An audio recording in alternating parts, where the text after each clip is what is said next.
Welcome back to the Caucus Room. I'm your chairman, Don Calloway, and this is a special episode, first of all, because we have a true OG in the building as our special guest, but this is the first episode where we're introducing the vice chairman to the Caucus Room. Today's vice chairman representing 757, my man, the young killer, Justin Wilson. Say what up, Jay. What's going on, man? Glad to have you, man. Glad you're able to participate. Quick correction, though, 703. I'm from Alexandria. Northern Virginia. Northern Virginia guy. Forgive me, man. Right on. Well, look, today we have a guy who, in my opinion, and I think it's an opinion that's broadly shared throughout the DMV, is his generation's finest political communicator. Jamal Simmons, Detroit Cass Tech, Morehouse man, veteran of every level of government, politics, and communications that you can participate in this game.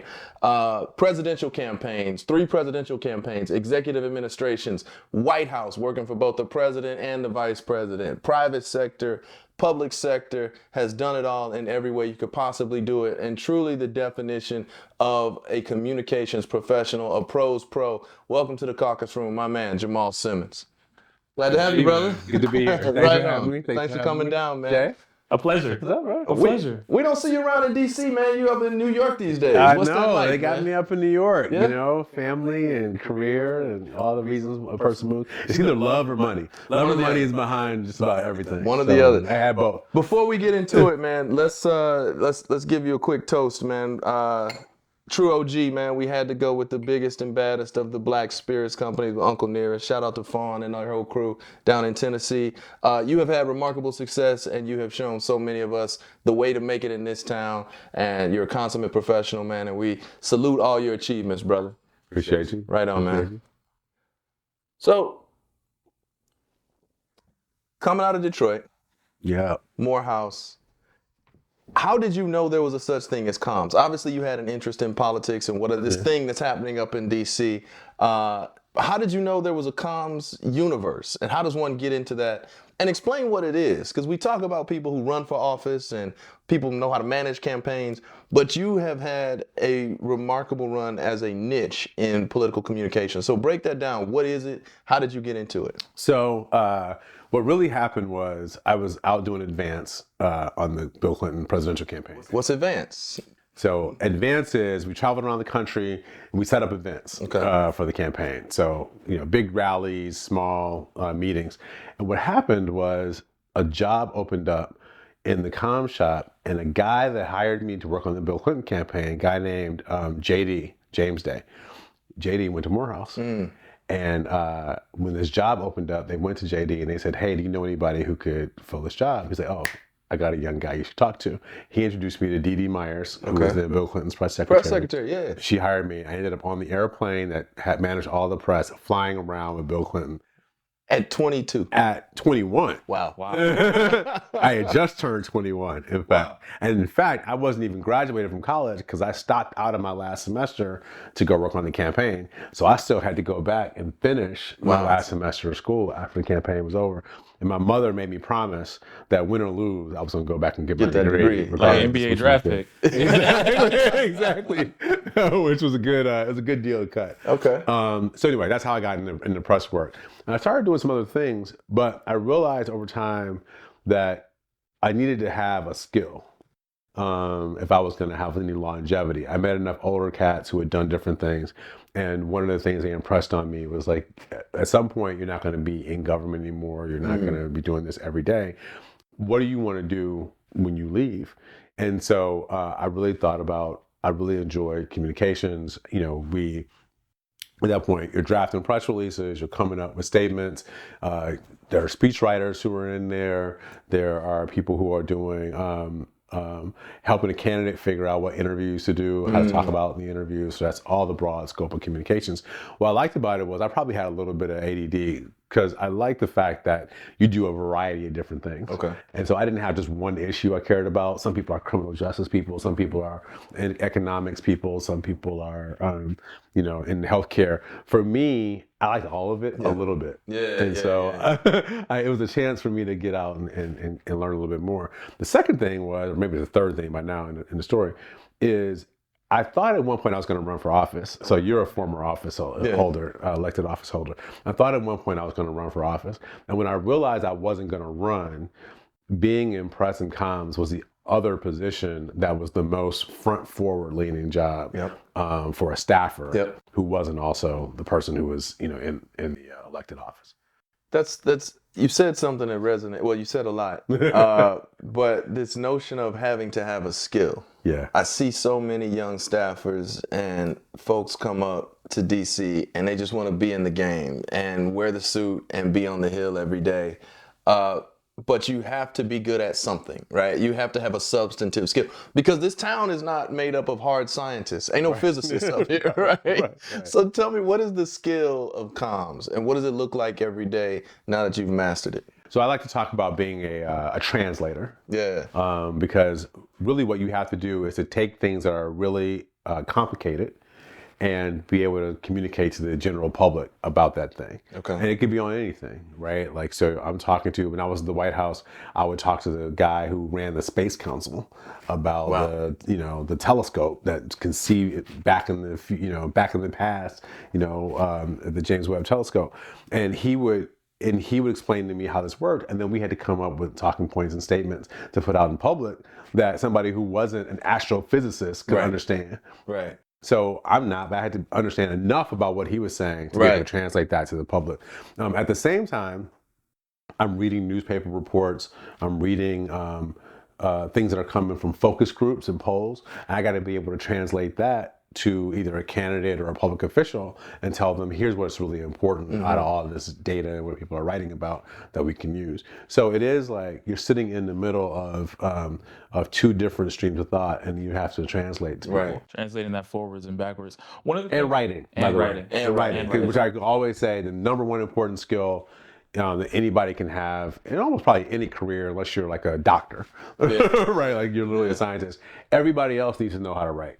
You need to be able to, from the basics of like thesis statement, supporting argument, conclusion, to like something that's a little bit more involved.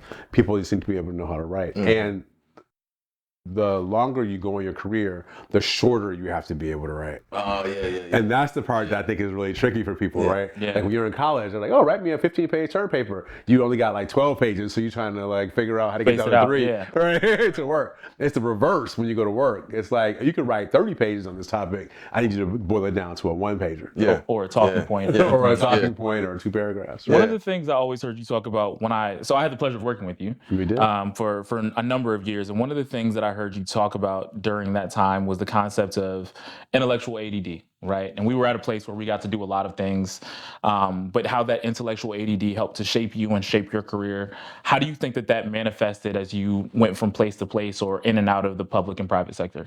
Yeah, for me, what happened was I had a lot of interests, like I said before, so I was able to pursue those interests. I also, though, had a central kind of thing that drove me, which is I grew up in a pretty poor community in Detroit. I would go home and see people that I grew up with, go home and see my family. I always wanted government and politics to be relevant to the people who I knew from when I was growing up in Detroit. And so I would often think about what's important about this for them. Right. And so all the things that I did were kind of thinking about that. The other thing is I also realized fairly early in my career that this is a game about money. And we talk a lot about all the other things that matter. Criminal justice matters. Everything matters. But at the end of the day, in politics, it gets to be about money, because you have to be able to advocate for yourself in the system. Otherwise, you have to find allies who will help advocate for you in the system. So you can do all those things, but it's a lot easier when you have resources. And so for me, the idea of building a Black community that had more wealth and being able to use that wealth as a lever to go to the broader public or go to the public sector and say, here's what we need, was more empowering than just being dependent upon other people to decide that what we thought was important was going to be important. So I've always been interested in entrepreneurship. I've always been interested in how we give people more wages, how we have houses, people can buy their own homes, people can get educations. What are the things that are going to build wealth for individuals and communities over the course of time? And that's a little bit of a through line of like a lot of the choices that I made. So we're going into a presidential year, and you have experience with both inside the presidential administration, right, in the White House, but this unique beast of a presidential campaign, which is a pressure cooker unlike anything that most people have experienced. And whether or not your campaign ultimately prevails, you still experience that wild ass situation. So break down, what is a presidential campaign like on the day to day? It's a whirlwind, right? So presidential campaigns are a whirlwind. It's, you wake up in the morning, you think you know what the day is going to be about. By 9 or 10 o'clock in the morning, everything can be completely different, because like any other combat situation or contest, your opponent has a vote on your plan, right? Yeah. So you think you're going to go talk about one thing, and then your opponent starts talking about something else, and you got to be reactive and responsive to that. And I think the thing about presidential campaigns that I found to be the most compelling and the thing that keeps people in it is probably the same thing that keeps basketball players staying in the league, too long, or coming back from retirement, right? Because you miss the camaraderie. What happens is, you've been in campaigns, you run, you have this group of people who you join forces with. You're on a mission together. There's one goal. There's one goal, right? Yeah. You're sacrificing. Everybody's giving up something. Giving up time with your family, your friends. You're working hard. You're getting up early, staying up late. You're really gutting it out. And like you said, win or lose, the relationships you build in those environments are relationships that last for a long time. And I will say, some of the people that I'm the closest to are people I've been on campaigns that didn't go well. Because maybe it's the pain of, the pain of the loss, or it's the how close it was in the end, and you're really, trying to fight for that last inch to get across the finish line. And so you really do, and you come to depend on each other, because in campaigns, it's an environment a little bit like finals when you're in school, right? Like, everybody's up all night. You learn on who to depend on, who's got the good notes, who doesn't. The same things inside of the campaign. Like, who do I'm in this foxhole. Who is it that I can depend on? Who's going to actually convert and be able to make this work? Because this is hand to hand. We out here, right? Like, you're setting up events to warding off, hecklers and naysayers, the whole thing. Hecklers and naysayers. Your opponents are lobbing, things in. They're like attacking your candidate in some way. You're trying to figure out what the right defense is to put in it. Do we have enough money to survive to next month? And I've been in that campaign too, right? Yeah. We're like, all right, we're about to be broke. If we don't win on Tuesday, like, we out. We're in a presidential primary process, and every 3 weeks or whatever, there's a primary day, and if we don't win, like, we're not gonna be able to raise more money, we're out. I was on a campaign once, we were flying around in big, like 727 jets, like, it was all sexy. And then we were like on a bus, because that's all we could afford to get us from place to place. So juxtapose that with the pressure cooker of inside the White House every day, where there's not necessarily a defined endpoint, I guess, other than the end of the administration, but and is there not even a defined goal other than do a good job, right? Like, and really don't do a bad job. Don't mess this up, right?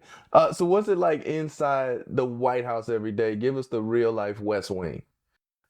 It's very similar to that campaign scenario we talked about. The pace is high.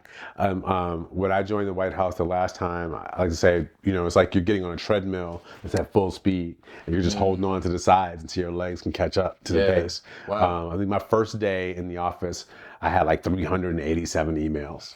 Just like emails just coming every day. Literally, you had a little thing on, and bing, bing. Bing, bing, bing, bing. So you have to turn it off, because you can't do anything else, because that ping is going off like every fraction of a second with somebody sending you a note. So that's it. It also is very important too, though, right? Because you have a chance to really impact people's lives, do things that are important, weigh in on big topics that are incredibly meaningful. And even things that are small. I remember when I was out setting up events for Bill Clinton when I was young, being able to take him to go meet junior high school basketball team that was there, and he could take pictures with them. Every one of those kids who was there, they may not remember what we talked about that day, but they'll all remember that they had We this met the moment, president. met the They got a president picture with the president. for the rest of their lives, Yeah. right? This is going to be a memory. And so you want to inspire people. And I think from those small moments to the big ones where you can say like, okay, we are going to like fight for whatever this rule is. It's going to have a big impact on somebody's life, a bunch of people's lives. You know, those things really matter.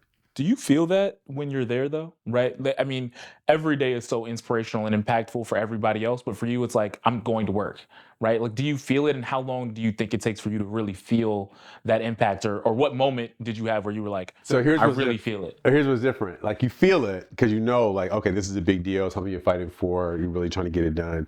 You know it's important.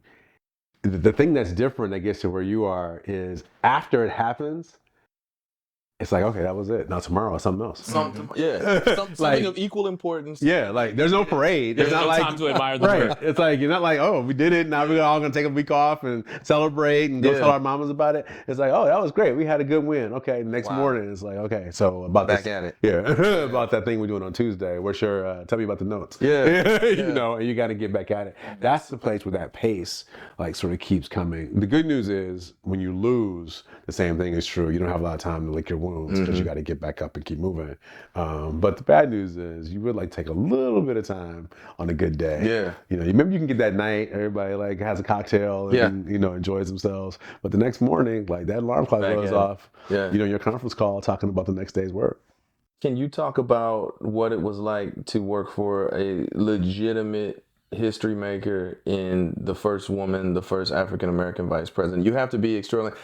I know your mama proud. Like, what is that like to work for such a history maker in such an incredible moment? You know, I have a 4-year-old daughter, and a big chunk of the reason why I went to work for Vice President Harris was because I felt a certain way about Barack Obama being president. I knew my son had that, his image and his example. And I wanted my daughter to have the same example of the vice president. And I thought if I had a chance to play a role in her career, I should take it. Wow. And so I went and did that. And I think, you know, we felt it. I would see little girls and older ladies, like, you know, Wow. grab her hand like she was a superhero. Yeah. You know, and look her in the eye and say, I never thought I would see the day. Like older women, that's what they would say, I never thought I would see the day. Wow. That somebody would be in the White House. That never gets old, right? And that never gets old. Yeah. It never gets old. Although what's funny for me is the first time it happened and I saw it, I was like getting all weepy and I was like, oh, this is a beautiful thing. And I realized for her, this is like every day. Yeah. Multiple times a day. Right, multiple times a day. She's like running into people who are like, oh my God, like Kamala Harris. So that was incredibly impactful. And I think, you know, representing her in meetings around the White House, being able to come in and have a conversation. You know, for me, you know, when I worked for Bill Clinton, I was very junior. Yeah. I would see him a lot, and I got to know him a lot because he traveled, and so I especially would spend time with him when he was traveling. So I got to know him. He gave me a tour of Air Force One. You know, the first time I've only ever been on Air Force One once. And he found out it was my first time on the plane. He's like, whoa, come here. And he like walks me around the plane. He's like a little kid. He's like walking me around the plane. He'd been there like 2 years. Yeah. He's like, oh, look at this, look at that. I got a shower. And then like, you know, look at my desk. You know, he's like showing me this airplane. But then I'm the vice president. I was in her office like every day in a meeting. You know, I'm sitting there in meetings and, you know, we're walking through stuff. And she went to Howard and I went to Morehouse. So we would have some jokes about, you know, HBCUs from time to time and little Howard Morehouse, like back and forth.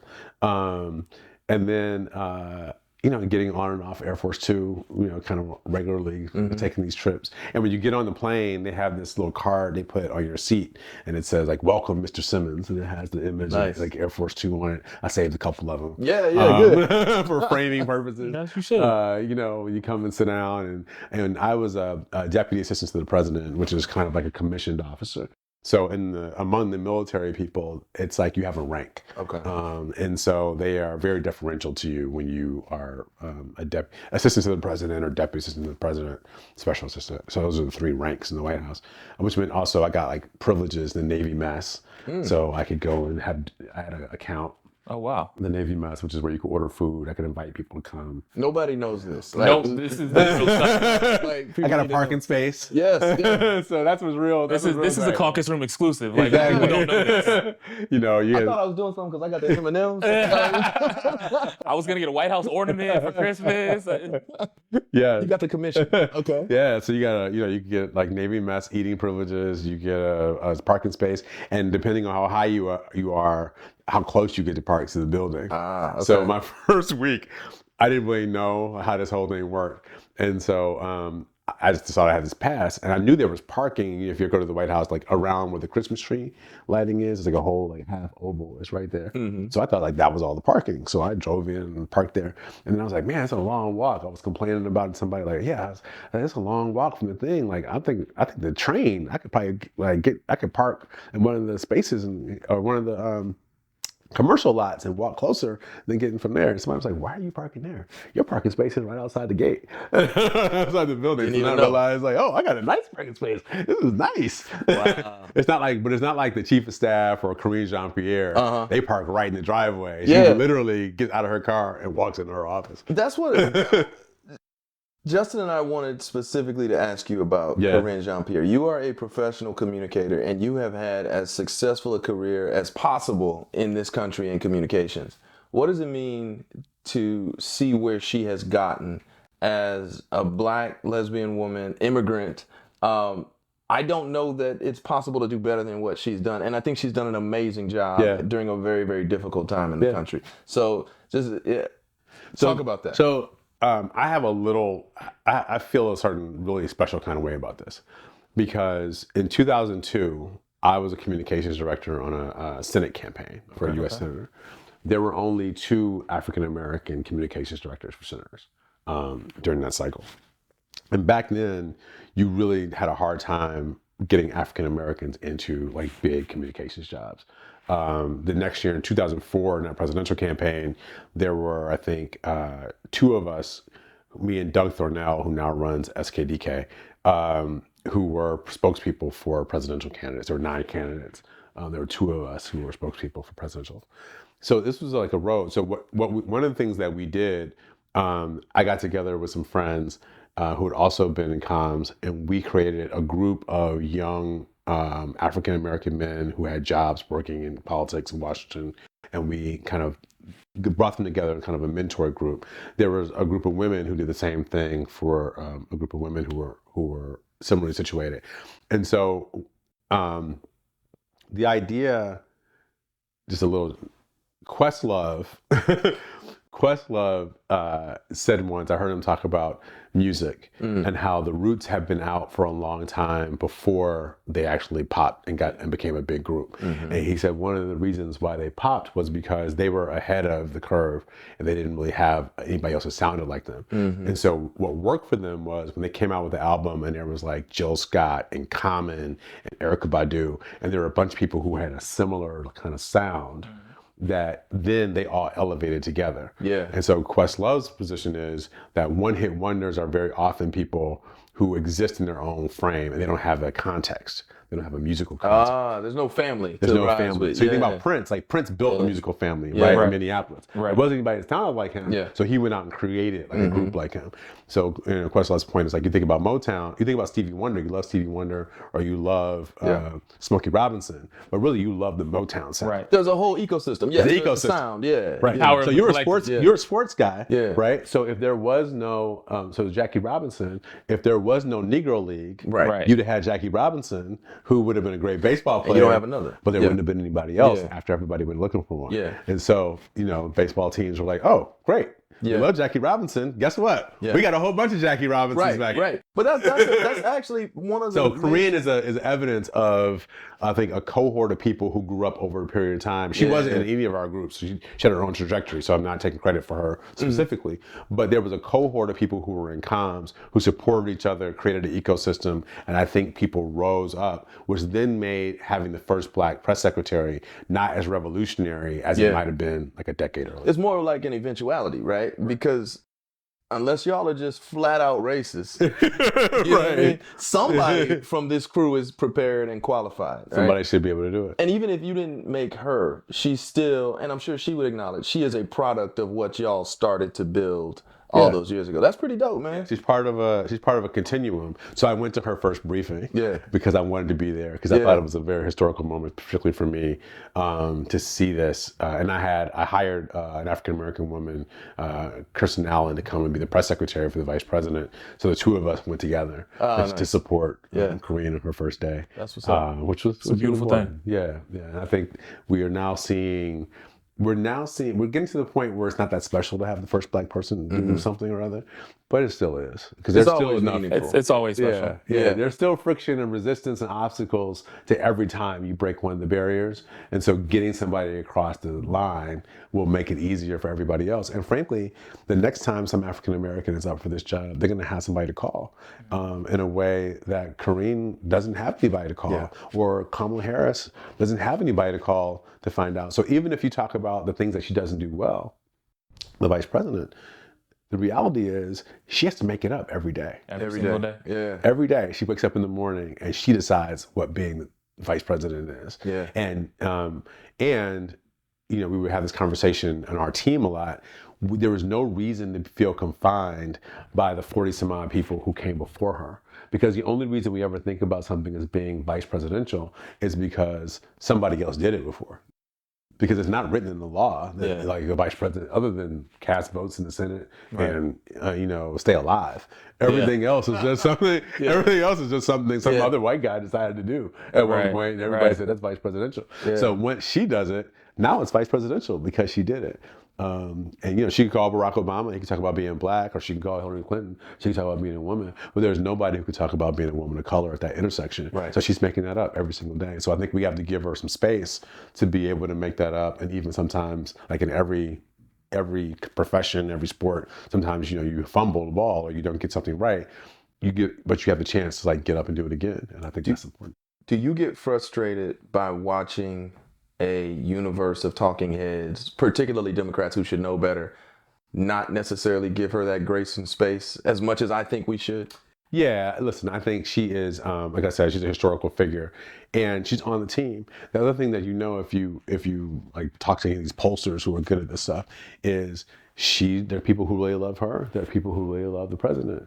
It's like peanut butter and chocolate. You put them together, everybody loves, the combination. Yeah. So there's a reason why they were on the team together and they're still on the team together and they kind of make each other stronger. So, in reality is she's not going anywhere. Yeah. So we all need to rally around her and the president because they're the team that we have, and they've done a good job. Yes. It's not like they're out here, like piking, like up. Right. Like they have an incredible substantive legislative agenda to run on, regardless of how old Joe Biden is. Right? Totally. Yeah. Totally. Okay. And by the way, they've never been indicted or. They've never been indicted. Never insurrectioned. No. That wasn't them. No. I mean, pass bipartisan legislation, move money out to the states that actually matters for people. A lot of people get contracts and jobs because of it.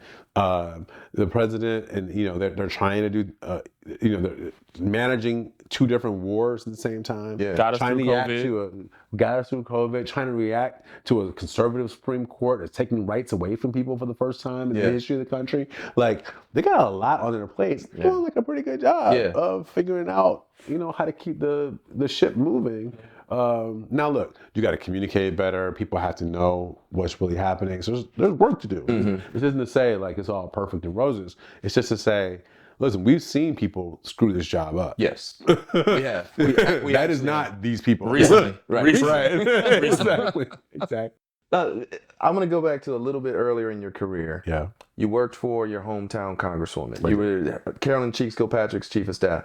We ain't gonna talk about her son. I'm gonna give you a break there. That's right. But break down. My high school classmate, by the way. No way. Yeah, Kwame Kirkpatrick was my spring break roommate. Oh, since you said his name, I gotta sip one of. I know Kwame very well. I didn't know you knew Kwame. Yes. Didn't come up in the research on you, which is probably a good thing. Right. Kwame might be one of the most fascinating motherfuckers in American politics. Yeah. Happens to be your high school classmate. Give me 30 seconds on Kwame. One of the best political minds I've ever known. Really? Absolutely. Wow. What was he good at? He can walk in and read a room and know what to do. Like people, this joke about the streets to the suites. He literally could walk into a CEO's office, cut a deal for millions or $1 billion, and then he could go to the barbershop and make sure everybody understood what he just did, get credibility, and be able to work it. Kwame's big challenge was one, he didn't like to hear the word no. So people who tried to kind of coach him a little bit, he didn't really respond well when people tried to get him to do things or not do things he wanted to do. So he was a little bit of a prisoner of his appetites. Okay. Wow. And that's how he profound. Ended up. Yeah. I've never heard that. But I will be using it from now on. I will be taking that with me. Put that right there. Absolutely. So, so we all know the story, but that was kind of the challenge. But he was just a brilliant mind. And a lot of what's happened in Detroit in the last decade and a half really traces back to decisions Kwame Kirkpatrick made when he was mayor. Good things. To get investment. Good things that have happened. A lot of the investment that's happened in the city, when everybody says Detroit is back, a lot of those decisions were made when Kwame was mayor, and other mayors reap the benefit because it takes a while for these things to work. Yes, it does. Through the system, as we all know. Okay. So, wow. So on that, I'll say that. No, full respect. Listen, that is a wonderful assessment. But a prisoner to his appetites. Okay. Don't be that. Right, exactly. And surround yourself with people who can close the door and say to you, that ain't it, bro. Yeah. You got to slow that up. Yeah. And that's a very important, and because people around you will notice is, do those people get rewarded or do they get punished? And so you will set the tone. And presumably it's, because this is a whole nother thing we've yet to explore on the show, staff roles. I mean, obviously you're here because you have been a senior staffer for a long time, but those staff roles are so critically important. And when you're the guy next to the guy or the guy next to the woman, like that matters, right? Totally. It matters what you're saying. That has real impact. Absolutely. And like I said, like the people I've seen get in trouble are people who don't handle criticism well. And they then kind of say, I'm not going to listen to you. You're just, you know what I'm talking about. That doesn't mean that everybody who criticizes you is right. But I have a thing that I always put in my staff when I talk to them. I had 12 people who worked for me at the White House when I was there, is I'd rather have you tell me what you think to my face than behind my back. Always. Yeah. Because at least then we can wrestle through it. We can figure out what works. Because here's the thing. People are going to say what the fuck they think. Yeah. They're going to talk about it. The question is, do you know what they're saying? And so if you're going to be a good leader, then you need to hear that negative feedback, and then you can kind of figure out what's relevant and what's not. So we got to Kwame because you were the chief of staff for his mother, who was a congresswoman representing Detroit in the 90s and much of the 2000s. But you came from this remarkable incubation system of the Congressional Black Caucus. Yeah. So talk about what the CBC was of the 90s and still is, but how important was it for you to come up through those roots and be nurtured by those Black members and the universities of staff that were all incubated and given opportunities through the CBC? Yeah, the CBC is an alumni association like anything else, right? People feel a lot of affinity for each other. Staffers who've worked there, I can still go to members who, I haven't worked there in 20 years, but I can still go to members and who knew me from then and be like, oh, you're a CBC guy. Come on in. Let's talk to you. So that matters. It matters with chiefs of staff. It also matters with the members themselves. So that was incredibly important. But you also have to be careful. I'll tell you one time when I worked for Congresswoman Kilpatrick, she was out at a vote or somewhere, and somebody came to the office. These two guys came to the office, never seen them before. They set up a meeting. She was out, so I took the meeting in her office, which I would do as chief of staff. I take the meeting in the member's office when they aren't there. So they were pitching some idea they wanted some help with. And so I was like, oh, sounds reasonable. So I'll connect you with a legislative director when this is over, and we'll follow up with you and see if it works. So we get up to walk out. The guy reaches in his pocket and pulls out an envelope and says, I'd like to make a donation to the Congresswoman's campaign. No, sir. Thank you for your help and a donation to the Congresswoman's campaign. And I was like, okay, come with me. Yeah. So we walked out into the middle of the office. I went and got our office manager, who was like this 65-year-old woman who had been on the Hill forever. And I had like one of our staff assistants there. And I said, sir, I appreciate you offering me a campaign check, but this is a federal office building. I cannot take a check at the end of a meeting. If you would like to donate to the Congressman's campaign, here is the address to that campaign office. Thank you for coming in, and I'll see you later. And they left, and I told them we are not going to do anything with these guys. Ever. Yeah. These guys called back. We're not doing anything with these guys. But who knew those guys? I mean, they could have been like, wired up. They could have been feds. Like, I didn't know who's and like that was wrong. So I generally don't do that. But like, I work for a black member of Congress. You know what I mean? Black politicians have been taken It's down bigger than just you. for like $5 donations. Yeah. And that's the thing. Break that down again. Say that again. It's bigger than just you, and you realize that in the moment. Like, yes, this is illegal, but the specter of this on me. The chief of staff for this woman, who is a black member for a black city, and what she represents and what this office represents, it's bigger than just this moment, and I have to protect all of it. And I'll tell you, Kwame gets a bad rap for some choices that he made, but his mother was not that person. She was a lifer. She was a lifer, and she knew how to do this. And everything we wanted to do, she always wanted everything in writing. She was meticulous about record keeping and about making sure that everything was done on the up and up, because she came out of Detroit in the 60s and 70s when they were taking down black politicians left and right. Yeah. She knew Coleman Young, who was under investigation basically his entire political career. HNIC. Exactly. Yeah. So she was like, nah, that's not going to be us, son. That's not how this is going to happen. So you have to be mindful of that. You did it all. You had this remarkable run that's still ongoing. And right now you are sitting in one of the crown jewels in the media and comm space. You are a regular contributor on CNN.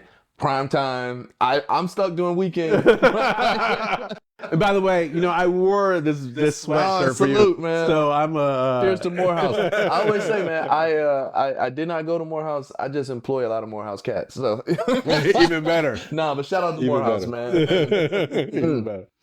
You too good to shoot with us? Because we need it. Vice Chairman? I got you. Right. I'm just a poor soul in the black fraternity. Don't mind. Don't mind me. Got as close as I could.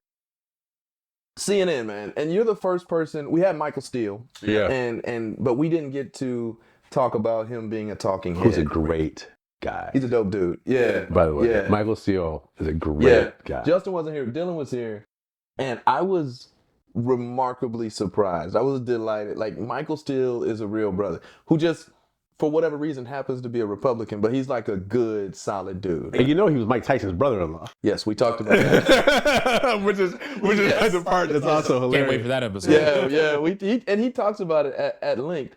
But you're sitting on CNN every night, there weeknights, multiple times a week. Yeah. Go back to the beginning of how did you get on cable news? What is it to be a talking head? It's just people told me. I'm going to interrupt you, Kid. Yeah. People told me, don't ever go on television, it'll ruin your career. Wow. It'll ruin your career. Okay. What was their logic? Their logic was, you're going to go on television, people will see you on television, and they won't want to hire you because, you're partisan or you got a side. Then you're like too far out front. Yeah. And nobody want to. It's not how it works. Okay. I think people wanted to see, they hadn't, back then, the only black people who were really on TV was like Donna Brazile, was like the most prominent person. Remember Carlos Watson? Roland Martin. Carlos Watson, who had kind of come and gone. So there were like a few people. And Carlos is... exactly. There were a few people who kind of like, and it was one at a time. So this gets back to the Questlove thing. Right? So one at a time, people would come, people would go. People would come, people would go. They only okay, gotcha. And one of the things that also happened is we got to a point, I was on Amy Holmes, who's a Republican. Forgot about Amy Holmes. I did too. Michael Steele. There were a few of us who all started to come. And then Joy Reid kind of came in on MSNBC before she got her show. MHP. Mr. Harris Perry. And so what happened is there started to be like enough of us that people started getting shows. And I talked to Melissa Harris Perry about this and the Reverend Sharpton. Melissa was very important about paying attention to who was behind the camera. So she would hire black camera people, makeup people. She had a black producer, Jamil, who was on there. So she had real Black talent on her show that then everybody else from NBC, MSNBC would pull people from her show when they needed to have diversity because she just kept the machine moving. She built an ecosystem intentionally. She built an ecosystem. Joy has done the same thing. Reverend Sharpton's done that on his show. So people are paying attention to this. And what's true is like you have to pay attention to it. But once I think there started to be enough of us at the same time, then it started to pop, right? So Angela Rye, Simone Sanders, Bakari Sellers, like all these people start coming in and it starts to be more regular. Right. And I think that's the thing that matters. And so what you have to do is you just got to get enough lift. Yeah. Or like there are enough mass. people. Yeah. How do you hit the critical mass? Yeah. To be able to make it work. You know what's, you know why he's a solid brother? He's not talking about himself. He's talking about how the collective rose, so to speak, which is fascinating, you know? How did you get the call to initially start on TV? I was working on a campaign in 2003 and 4. My candidates lost. I didn't like John Kerry that much as a candidate. It's a fine person, but I didn't like him as a candidate. I didn't really want to work on the campaign. He wasn't that exciting. He wasn't that exciting. Yeah. And so they wanted Democrats around who weren't on the campaign who would go on television. And so producers and stuff who I knew started calling. And then the real time I kind of broke out was Barack Obama was running against Hillary Clinton. And I had worked for Bill Clinton. I'd never worked for Hillary, but I worked for Bill Clinton. He was running, I knew him. I didn't really want to choose between them for a while, 2007. So I had this contract with the DNC that I was doing, which kept me from having to make a choice. Let so me I was quick going pause. to TV and do that. It is important to remember, and we are old enough to remember, that there was a legitimate division, and not everybody jumped on Team Obama right away. There was a very legitimate division. Yeah, That's right. Because people have relationships with the Clintons. That matter. And so, like, the question is, this is why I never gave people a hard time who were with her, because if you have a relationship with her or him and you feel it's important, what are we saying to our allies if we're going to ditch you and drop you over just like a racial choice? Yeah. Right? Like, what are we saying to people? Like, so what kind of friend am I if I'm going to ditch you just because somebody else who I haven't known as long as you comes around and asks me, like, we're supposed to be boys. Right. We've been down for a while now. Right. We've been riding for a minute. So I think that, so a lot of people were caught in between that, but it didn't matter. And so that goes back to your earlier point about the camaraderie of that experience though, right? Absolutely. Of the campaign, of being in the White House. You've built those relationships and now somebody's leaving and it's like, wait, you're supposed to be here with me. That's right. So my opinion about it was, I worked for him, I never worked for her. Right. And so my loyalty wasn't just automatically transferable from one person to the other.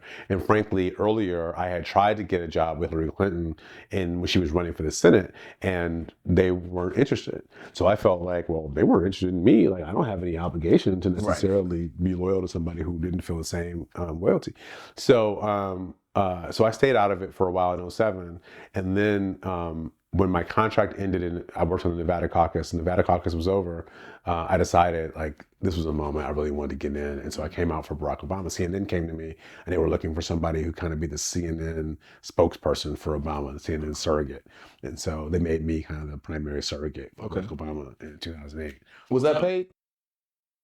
Ish. Okay. We worked out like a special arrangement, but it wasn't like paid like I get paid now. Yeah. Definitely not. Yeah. So. No, there's an important distinction to talk about, like, okay, you're on TV, you're doing regular hits, but that doesn't necessarily mean you're a salaried employee or you're a paid contributor. No, right? Yeah, exactly.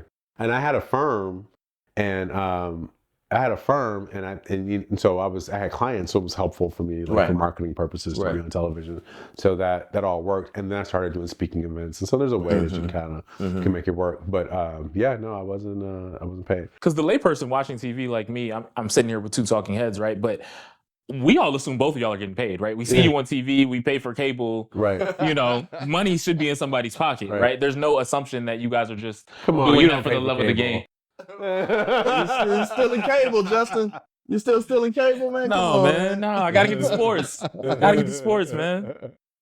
You know, you were like a streamer. Yeah. Right. So how do you make it? I mean, this is 20 years ago, right? Your first appearance, so to speak. Yeah, almost. Yeah, no. 15? Yeah, 15. Yeah. So how do you make it to a regular seat multi-times prime time? So look, I mean, I stayed in politics mostly out of fear for a long time, because I wasn't sure that I would be able to make the Trump to media. I really wanted to be in media. Okay.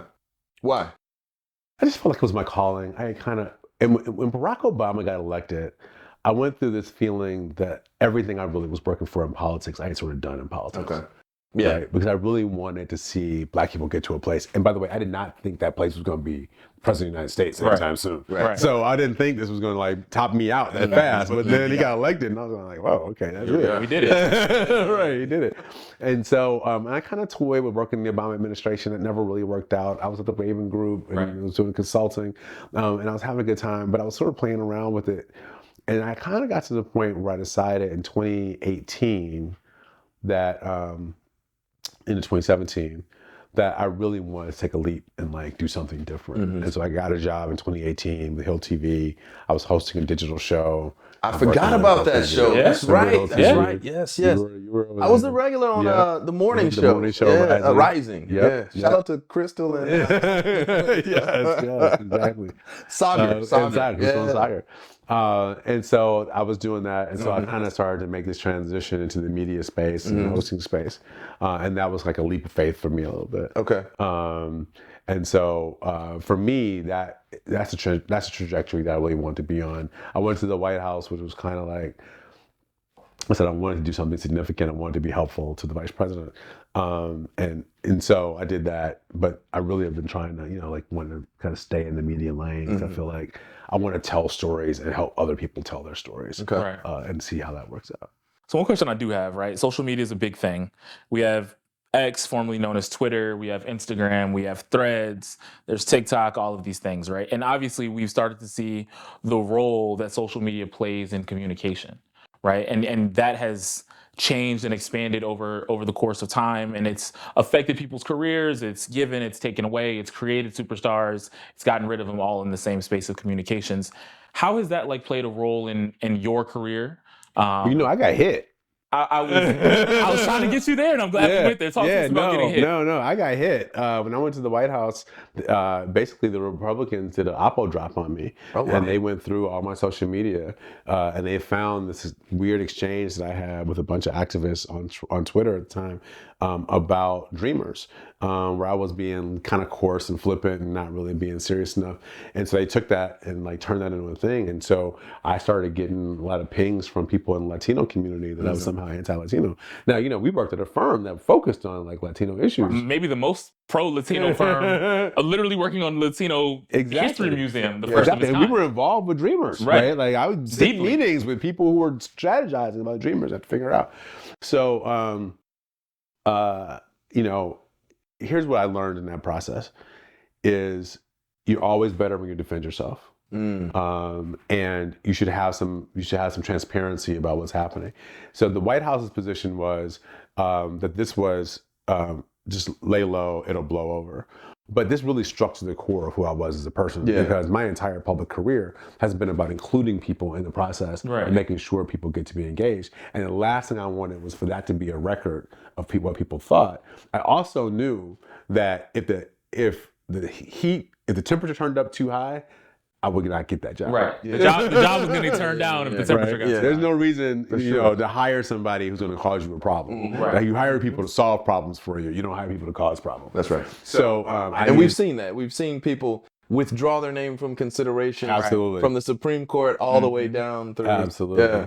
And so I wasn't going to let that happen to me. So I really ran a campaign out of my spare bedroom office in my house in Brooklyn, DC. And been in politics for a long time. I had really good friends. People at the Raven Group were very helpful. Right. I called a guy who's an Oppo researcher for campaigns, and he ran an Oppo package on me and pulled out like everything I ever said about Dreamers and about immigration. And so I pulled out all the best quotes and clips from newspaper articles and stuff that I did.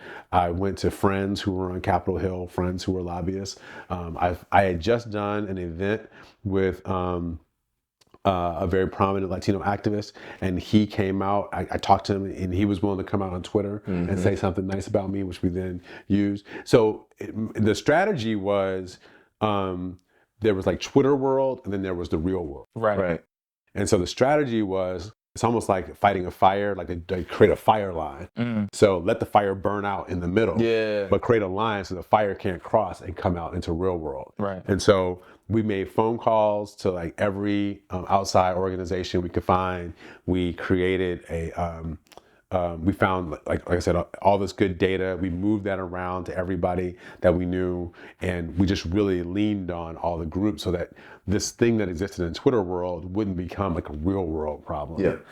And then we, put some information out on Twitter that allowed people who wanted to be helpful to have something to say about it.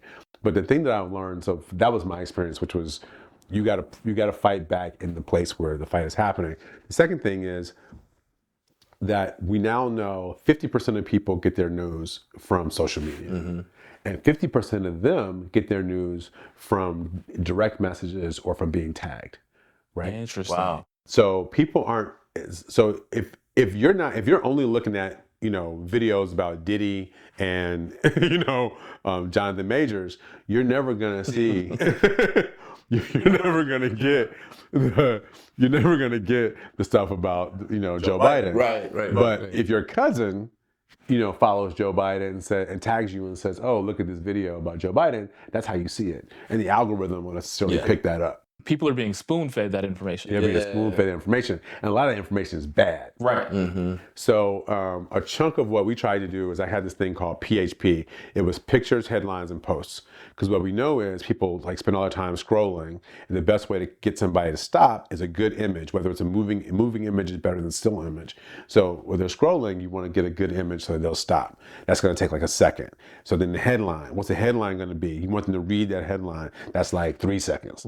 Right. And then if you capture them, then you might get them to read the post. That's like 7 seconds. Right. So picture, headline, and post. And that's might be all that's all you get to inform That's them. 10 seconds. Yeah. Right. 10 seconds is all you have. That's it. 7 to 10 seconds. To talk to people. And if they really are interested, they might click through and go to a website. But you have to really have grabbed somebody. But they got to really be grabbed. Yeah. So you and I are old enough to know. And for the record, I'm older than you in case they worry. Yeah. You and I are old enough to remember a time where you had to open a book and we had to, digest information in a real way. As a communicator, do you worry about what the speed and proliferation of information does to, most importantly, our young folks, but really everybody who really needs to understand some really serious shit happening in the world right now? Israel, Hamas, southern border crisis, looming economic disaster. And if the bulk of Americans are consuming stuff where you hope you grasp their attention in 7 seconds, is that a problem for what you do? It's a huge problem. But, pictures speak 1,000 words, right? So with pictures, you can convey something a little bit more. But no, it is a problem because people are not getting the depth of understanding about what's happening. The Israel-Hamas war is a great example. This is a 1,000-year-old conflict. Right? Sure. That we're witnessing, and certainly the last 75 years. Certainly the last 75 years of Israel's creation, where it also still exists, existed more acutely, and people want to boil that down to a slogan about what's happening. Right. And so the truth is, the Palestinians have been abused by everybody. Right? The people in the Arab world who haven't taken care of them. The U.S. has been a part of a group of nations that didn't do right by them. The Israelis haven't done right by them. There are all kinds of things that are happening to them. The same thing, anyway, we could go into that as a whole separate story. But the U.S. has had this affinity for Israel because we helped found Israel and we believe in the fact that Jewish people deserve a place to be. So you have this conflict that is happening that's not just something you can do in 7 seconds or a 3-second post. Or even 7 minutes. Or even 7 or minutes. 7 pages, right? Right. People teach entire semesters of college on this conflict. So it is a problem. It's something that we're all wrestling with, but it's just the way the world is. And so we're all going to have to figure out how to manage it. It's also helpful if you have, the other thing we would do is we would ride clout. And so we find people who had clout already in whatever world they exist in, and we try to get them, Keke Palmer we used in a couple of things with the vice president, because Keke Palmer had a big following. And so she's a mother. She is indeed a mother. She is indeed a mother. She's And prayers to our sister Kiki Palmer. She's going through some things with her baby daddy. So Hey, Right. Kiki. So yeah, social media has required us to make a lot of adjustments to how we communicate, and we're not done yet, because who even knows if X is going to exist in a year the way Elon Musk is trying to destroy it. That's real. So I'm gonna get you out of here, man. On this last concept, you've done it all, and you have had an exemplary run in Washington and beyond. When you look at the landscape of not only communicators, but people who exist in the game, who are probably the next generation and even next beyond that, who got next? Who do you see that gives you great faith for the future of the game, particularly Black folks in the game? Lieutenant Governor of Michigan's a guy named Garland Gilchrist. Garland Gilchrist is dope. Yeah, he's sharp, a really brother. smart, good guy. I see you playing the home card. Yeah. Okay. Really smart, good guy. I think we pay attention to him. I was at CNN recently, and AOC came in, Alexandria Ocasio-Cortez, and she is as kind of electric in person as she is, and on camera. But even more than that, you can see how she's matured. Yeah. She's gotten better. She's matured a lot. And I think where before she came in and she was like all elbows, in the paint. And like now she's developing different kind of game. Yeah. Something that's like, All right. Like now she's really gotten, she's got different shots to shoot. And I think that's a good, I think she has a long career in front of her and can go a lot of places. So I think, and Ayanna Pressley, who is a dear friend, and I think I really like how Ayanna is so thoughtful about what it is she's saying. She has a good way of punching up a statement, but it's meaningful. Right. She's not playing to the cheap seats. She's not saying it just to get on TV. She's actually trying to be thoughtful about what she's pushing. Is it just me, or do I not really see her as affiliated with the squad as we saw when they first came into Congress? Yeah, the thing to remember about AP, about Congresswoman Pressley, is that she was elected for a long time. Yeah. First of all, she's a little older than them. Yeah, right. Yes, And she was in the city council for a long time. She's the first she's Black a grown woman on woman. city council in Boston. And so this wasn't all like brand new for her. Right. I mean, AOC, for all of her talents and gifts, it's her first elected office. She was bartending before she got the shot. Right. So, so she had to learn it, right? So we should give people a little space to learn their craft. So I think Congresswoman Pressley, I think Ayanna, she knew how to present what she wanted to say and when to hit and when to kind of sit back and let it play out. Okay, right on. Well, listen, man, you are one of the true heroes of this town. You have done it on every level, at a high level, with as much success and grace and aplomb as can be expected. Well, this guy's being incredibly generous and also humble. But listen, anybody who's put their name on a ballot and got people to vote for them is somebody who I think is is a significant presence. And then taking that, from your St. Louis time and Missouri time and bringing it national, building a company, doing all the things you've been able to do. I just think we have to, particularly for somebody like me who's interested in wealth building and people building companies and being successful, I think it's worth holding that up in regard, because the way out of this mess, to me, is going to be when we have more people like you who are building companies, who are hiring people, who are creating, content and things that work, so that you can hire other people. Because we talk about recidivism, people go to jail, they get in trouble. You know how you get a second chance? Somebody gives you a second chance. Yeah.